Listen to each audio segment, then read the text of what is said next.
Lo tengo en línea al economista Augusto Mamone.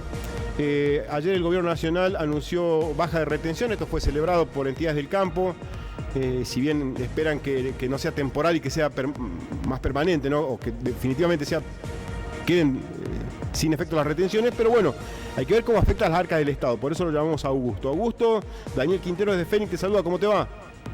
¿Qué tal, Daniel? ¿Cómo estás? Tanto tiempo, Augusto. Feliz año para vos, ¿eh? Igualmente, feliz año. Augusto, ¿cómo afecta a la recaudación, a las arcas del Estado, esta decisión que ha tomado el gobierno? Me imagino, Augusto, que hackeado un poco por esta presión que ejercieron los tres gobernadores de las provincias más agroganaderas, ¿no? ¿Pero en qué afecta? ¿Afecta mucho o nada? Mira, para serte sincero, estaba viendo que el impacto posible que podía tener era de unos 800 millones de dólares menos en términos de recaudación. ¿Cuánto, Augusto? 800 millones de dólares, más o menos era el dato.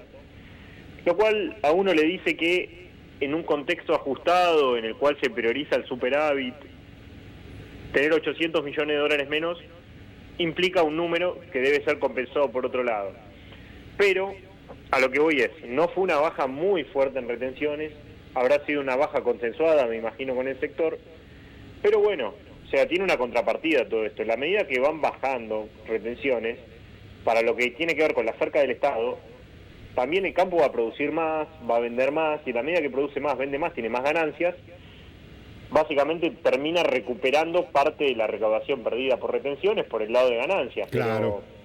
Es básicamente un efecto que uno no puede tener un número exacto porque no sabe exactamente cuánto más va a trabajar el campo con menos retenciones. Puede ser que siga trabajando lo mismo, a ver, no creo que suceda, pero puede ser uno de los casos. Entonces, es un efecto un poquito incierto. De vuelta, para el Estado es una jugada un poquito especial, bajar impuestos en un contexto de que hay que priorizar el superávit, pero da la pauta de que lo va a hacer, y yo entiendo que por eso plantean que es temporal también. ¿Por qué? En la medida que se compliquen las cosas, volvemos al mismo número, calculo. O, en su defecto, si llegase a haber alguna devaluación, que no lo creo que lo hayan que hayan en corto plazo, básicamente te van a volver a compensar por ese lado con retenciones. ¿Vos crees que en junio volverán o ya muy cerca de quizás un proceso electoral en marcha queden así, ¿no? Las retenciones con este nuevo cuadro. Mira, si todo sigue marchando como sigue todo hasta ahora, al compás de la orquesta, la verdad es que yo no creo que las vuelvan a subir. Básicamente porque está habiendo una sutil recuperación, no hay una alarma en términos de recaudación. Entonces lo peligroso va a estar en si se ralentiza un poquito la actividad económica. Ahí sí te puedo decir que las puedan volver a subir, pero lo dudo. Augusto, ¿cómo ves el panorama económico para este año que recién arranca? ¿Cuáles son los principales desafíos que va a enfrentar el gobierno nacional en materia económica este 2025? Tiene varias, por ejemplo, leí por ahí que tiene varios pagos, ¿no? Tiene que hacer varios pagos de deuda. Sí, yo creo que este año va a estar determinado por cuántos fondos nuevos ingresen. La segunda incógnita, que por ahí nosotros hablábamos o pensábamos de más tiempo, pero que puede ser en un tiempo más corto, es si podemos volver a los mercados de capitales. El país, la Argentina, puede volver a emitir deuda. Si se van a poder rolear todos esos vencimientos, o sea, agregarles plazos, renegociarlos, en un contexto de no te voy a defaultear, pero vamos a renegociar las condiciones, porque yo ya soy de vuelta un país que solvente, tiene capacidad de endeudamiento. Claro. Pero, por eso mismo. Entonces, yo creo que este año va a estar la lupa está puesta en eso, si se logra o no se logra conseguir financiamiento. La segunda pregunta es si ese financiamiento se usa para sacar el cepo, que a la víspera de los agentes y todo están esperando una probable salida del cepo. Y yo creo la tercera pregunta, que no se la hace la gente, no se la hace el mercado financiero, sino que se la hacen más bien los inversores más de largo plazo, es ¿qué plan tenemos para adelante en materia económica? ¿Vamos a seguir devaluando el 1%? ¿Vamos a quedar chatos, vamos a seguir con un tipo de cambio fijo, sin restricciones. Ese tipo de preguntas son las que se está haciendo hoy el inversor que proyecta una Argentina en la cual entiende que las elecciones de medio término ahora existe unas altas chances de que pueda ganar el oficialismo.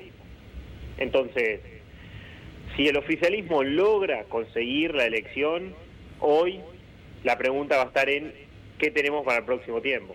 Y ahí es cuando se le va a pedir un plan más certero de qué se va a hacer en materia práctica, porque hasta ahora es desregulemos, que está pero espectacular, lo aplaudo, pero ¿cuál es la fase que le sigue al desregulemos? Porque podemos desregular todo y no hacer ninguna diagramación de lo que va a suceder.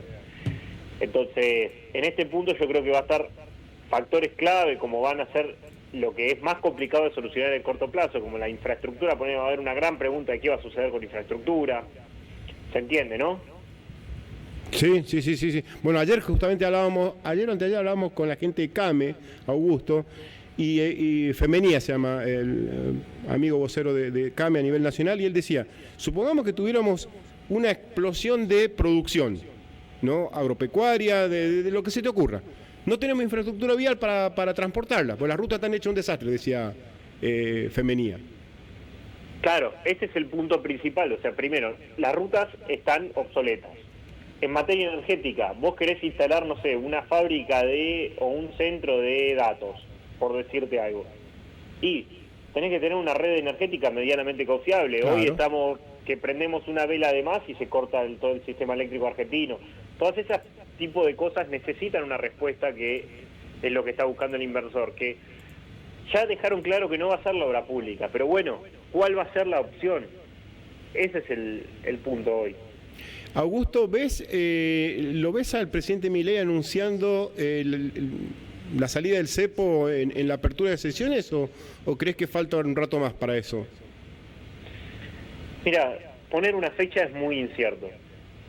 Yo creo que cuando hablábamos hace un año y monedas, cuando recién asumía Milei, no creíamos que iba a poder mantener el tipo de cambio con la devaluación del 2%. Hoy vimos que lo pudo mantener, que pudo acumular reservas, etcétera. Entonces, la pregunta es, ¿podrá, entre comillas, seguir haciéndonos creer que va a suceder? ¿Podrá, entre comillas, decir, o le creeremos que eso va a pasar? Es una duda que no sabemos, ellos tampoco la saben, por eso tampoco quieren dar certezas y tampoco dicen, bueno, en junio se abre el cepo. No. Ellos están siendo muy cautelosos en ese dato y yo creo que a mi manera de verlo es importante, porque todo tiene que seguir marchando y el cepo tiene que básicamente ser el arma que termine potenciando el crecimiento. A ver si entendía. Sin especular, sin estar todo un año especulando de cuándo se abre o cuándo no. Claro. A ver si entendí, Augusto, y para tratar de que la gente quizás lo va a entender mejor.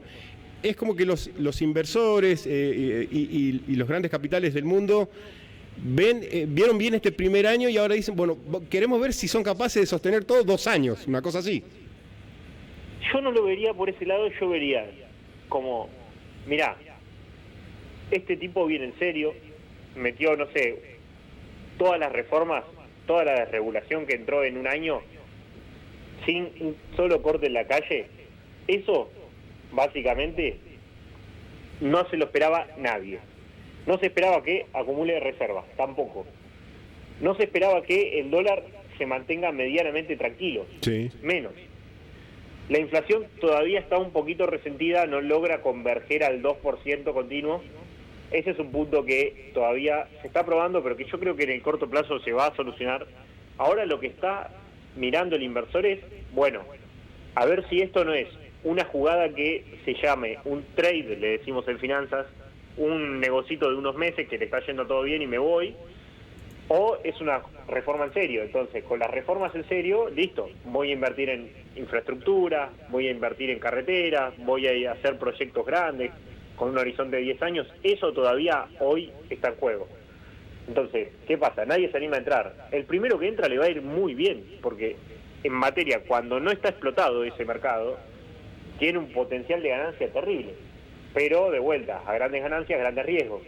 Entonces, ese punto es el que hoy está mirando ese inversor. Perfecto. Entonces el gran desafío en este 2025 es sostener esto que se viene haciendo y todavía potenciarlo más.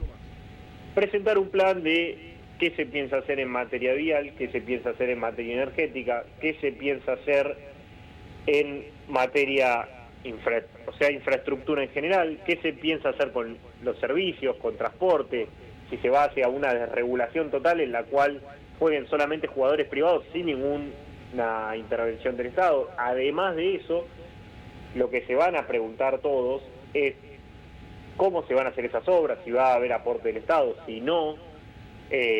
Además, yéndonos por fuera de todo lo que es infraestructura, ¿qué se va a hacer de vuelta en materia cambiaria? Si es transitorio, si es permanente. Ya sabemos que la dolarización por ahí quedó en el tiempo. Sí. Eso nos quedó claro. Pero si el presidente se va a encargar de dejar un cepo que le cueste volver, a lo que voy es con mecanismos jurídicos, etcétera, que permitan o dificulten que vuelva un cepo en el futuro. ¿Por qué hoy principalmente no está explotando el RIGI más allá de todos los beneficios que trae? Y el primero y principal es que exige básicamente vos, para tener toda la libertad de los beneficios, tenés que liquidar tu ingreso de capital en el mercado oficial de cambios, lo cual hoy con una brecha achicándose no pasa nada, pero te implica una pérdida del 15% ya de tu capital. Además de eso, está sujeto a que no puedan, o permite en realidad, perdón por la mala expresión, que tu proyecto sea vulnerable a un cepo en el futuro. Entonces, claro, si el presidente no marca, o la autoridad monetaria no marca que el cepo se elimina para siempre, nunca va a estar una confianza plena. ¿Se entiende? Claro, nadie va a querer venir a invertir si no tiene esa seguridad y esa cuestión de infraestructura. Cuestiones fundamentales, me parece muy lógico. Augusto, gracias como siempre por atendernos y bueno, este año te vamos a llamar seguido seguramente. Esperemos que así sea. Bueno, un abrazo grande, Daniel. Gracias, Augusto, por atendernos como siempre y por la amabilidad. Augusto Mamone, economista, hablando de los grandes desafíos que tiene el gobierno para este año 2020.